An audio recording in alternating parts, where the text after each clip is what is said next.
Hello again. We're going to be looking at sine rule examples 4 this time. So there's a few videos before this. Make sure you've had a look through the notes and notes on angles and examples 1, 2 and 3 before you do this one, because it will just help. So this is 4. Again, make sure you're following along, make sure you're writing things down, don't just be watching this, that's no good for you. Make sure you're writing as well, that's all part of committing it to memory and learning what's going on. So again, we're trying to find x here. There'll be a difference in these questions to the first 3, but it's only a very slight difference, and it just changes how we solve things slightly. So let's get our triangle drawn.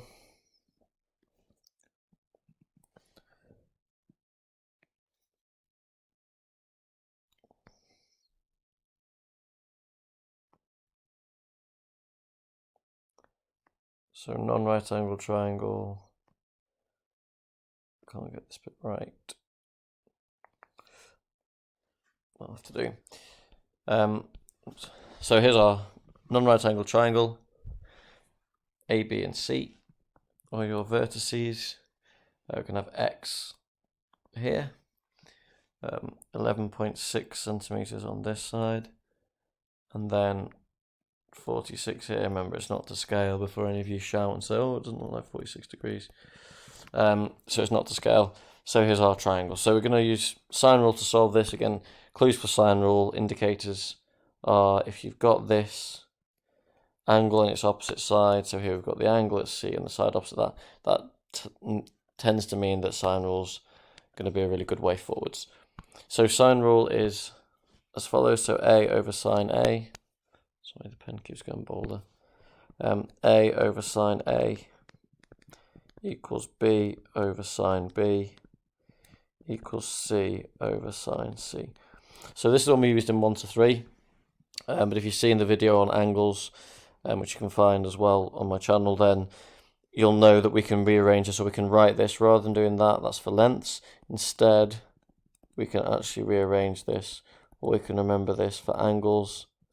We can think of the formula a bit more like this, which is slightly easier because the things that we're looking for, the angles, they're on the top, and if they're on the top of the formula, it makes the whole question a little bit easier to solve. So rather than using the first method, which is for lengths, I'm going to start with this one on the right hand side, which is more useful for angles.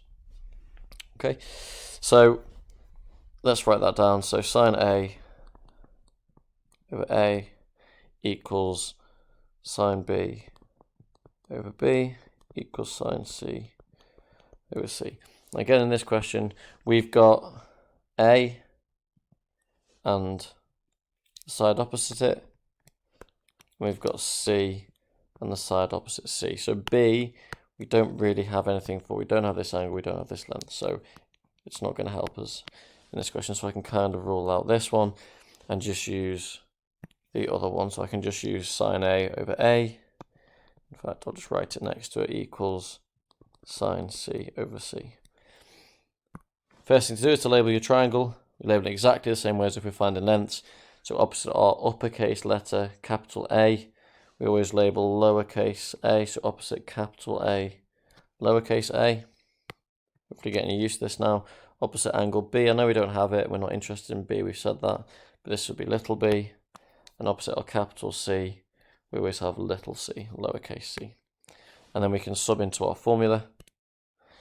So we'll have sine A, which is in this case sine x.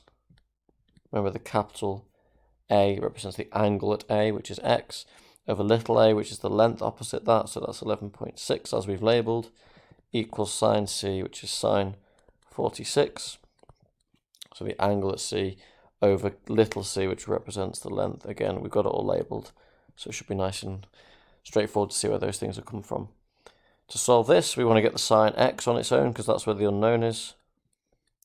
So we're going to multiply both sides by 11.6, times in the left by 11.6 cancels the bottom, so the 11.6 on there disappears, and if I multiply this side by 11.6, already got a fraction, so because I'm multiplying by it, it's just going to attach itself to the top there. Remember, anything on the top you're multiplying by, anything on the bottom you're dividing by. Now to get x on its own, we have to take the inverse sine of both sides. Remember, x is really, really closely attached to the sine here. These are really, really closely attached in a function. The only way to separate them out is to take the inverse function. And if I do that to the left, I have to do it to the right-hand side of the equation as well. So I'll take the inverse sine of both sides. So that's sine minus 1 of this side, which is 11.6. Sine 46 over 9.5. So either you can work out that fraction out on your calculator, then hit shift sign of ants and work it out that way, or you can just bung that all in one go, using the fraction button to help you out on your calculator. Remember to close off brackets, otherwise your calculator might start throwing errors at you. Make sure all brackets are closed nice and neatly. And if you do that, you should get 61 with a load of 4s and some other stuff after it. So x equals 61.44, etc. Remember, this is an angle, so we're going to go for 1 decimal place, and it's in degrees.